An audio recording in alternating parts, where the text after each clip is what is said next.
Tal Kadosh, Bekiim Bahalacha 4, day 51, page 129. Right? We are on Halacha Yud Daled. Okay? He comes and he says as follows. Yesh lizaher shelo tazuz yod shel hakeshem yatfilah. Remember, tfilah is Lashon Yachid. Tefillin, Lashon Rabim. Okay? What does that mean? The person should be careful that the yod should not move from the tfilah, from the kitzah, right? It shouldn't move. Okay? So he says, he was very careful with this. That there shouldn't be a separation between them. The one that's going to distance it, it's going to be distanced from HaKadosh Baruch Hu. So therefore, a person should be very, very careful. Let's see what he says over here. The yod should not moving away from it. The Zohar says very stringent about this, that it's not separated from the kitzitza. If not, he's going to be separated from the heavens, delights, and pleasures. Okay, so therefore he says that it should be adjacent to the kitzitza all the time, even when the tefillin is going to be put away in the kuracha. So dominant mamash, even when you put it away in the keys, it should also be put away. Look in 136. So the Or Letzion stated that although the Sharet Shuvah cited the Kabbalistic view that the knot must be lying against the bite, even when the tefillin are put away, in reality, right, this is necessary only at the time when the person is making the bracha to fulfill the mitzvah. Okay, there's an exception, since Or Letzion must always resolutely following the ruling of the Ben Ish Chai. Usually the Or Letzion always goes like the Ben Ish Chai. Here, obviously, he didn't. Okay? Fine. Ken al ken nagu olam, and therefore the olam are noheg. Shemishat asiyat tefillin echash machnisin and the ma'abarta. Once they put the how do you call the strap into the ma'abarta, which is the bottom part of the back part of the tefillin shel yad. Koshima yodim tefillah bechut shel gid. Many times they'll tie it with a chut shel gid.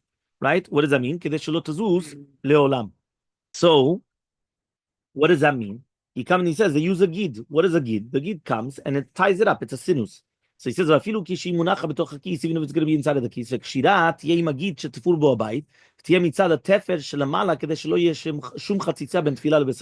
which means that it should not be any type of a chatzitza whatsoever. So when using the thread, just make sure it's not running underneath the bite. It has to be inside the bite. So that way there's no chatzitza. But if it's going to be underneath, so it's not on your skin.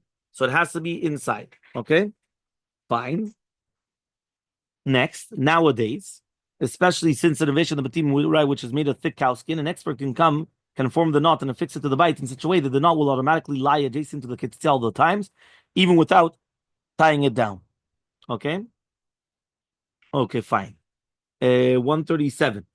Okay, fastening the yod knot with a tendon thread. So Mishabra mentions that some people have the custom of fastening the yod knot with a tendon, right, which is like with a gid. He complained that this custom should be abolished since the thread, which runs underneeth the bite, is a chatzitza. You know, so what his problem was? His problem was that they put the inside and then it went on the bottom. So when you put on directly on your skin, it's a chotzetz between your skin and the bite. So it's obviously don't do that. And the Kavarim said the same thing. He says that it should be stitched to the titura to hold the bite shut and to wind through the thread from above the titura around the knot and back on top of the titura. Right? So therefore there's no chatzitza. Okay? But now, are you allowed to come and put a piece of leather inside of the ma'abarta? So the Dinim Levagot, he comes and testifies that the author of the Chazon Ish had another method to keep the knot in place. He stuffed a small piece cut from the tefillin strap inside the ma'abarta after forming the yod knot. Since this is the same limited space, he says it's very difficult to move the tefillin strap. So therefore, he says by doing it that way, there's no problem. Okay, but can you glue it now? Some people, they want to glue it. Can you use glue? So he says the Zichron Eliyahu said in the Piskei Teshuvot says that it's forbidden to glue the knot. You can't glue it. Glue it doesn't help. Okay, it has to be two distinct components. Okay, what about shaping the ma'abarta to hold the knot into place? Can I form it in such a way that it's going to hold it into place? So the Tefillah Moshe brought down the Piskei Teshuvot says another method, right? It's not used usually. When you're cutting the edge of the ma'abarta to form the square titura, make the space for the yod to fit inside of it. The technician can do that. He says usually they don't do it, meaning that they would make it that the yod in the bite, it would already be formed that the yod is inside of it, right? But again, they don't do that either. It's a regular bite, and then you just have it on top. It's not that they formed it differently; they shaped it differently. Okay, what about nowadays? So nowadays, an experienced sofer can tie the yod knot in such a manner that once it's fastened, it's not going to move. Right? This is mentioned in the Hechal Rambochach and Baghdad during the area of the Ben Ish Chai. Tefillin batim were made of all thin leather.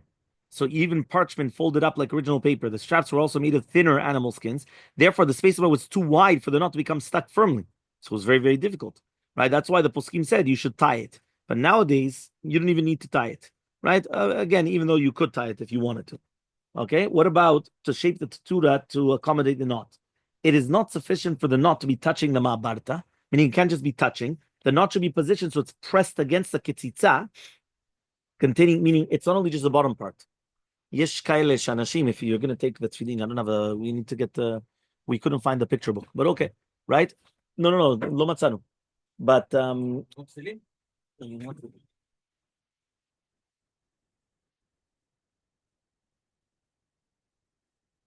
here you have the yod. You see the yod? So the yod is not enough just to touch the bottom part.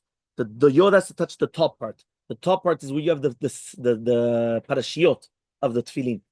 Okay? I don't know if he has a better picture explaining the mabarta and each thing. היוד על הבית, אתה מתכוון?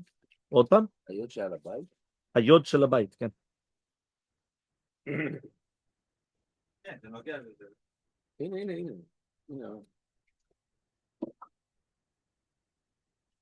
Exactly. So the yod here is not enough to touch the bottom part. It has to be touching the top part also, but that's where the parashiot are. That's what we just said now. You see, it says over here, therefore it is important that the wedge that is cut into the mabarta be large enough for the knot to fit inside of it, allowing the yod part to reach the ketzitza itself. The ketzitza is the top part. Yeah, there's a yod. This is a yod.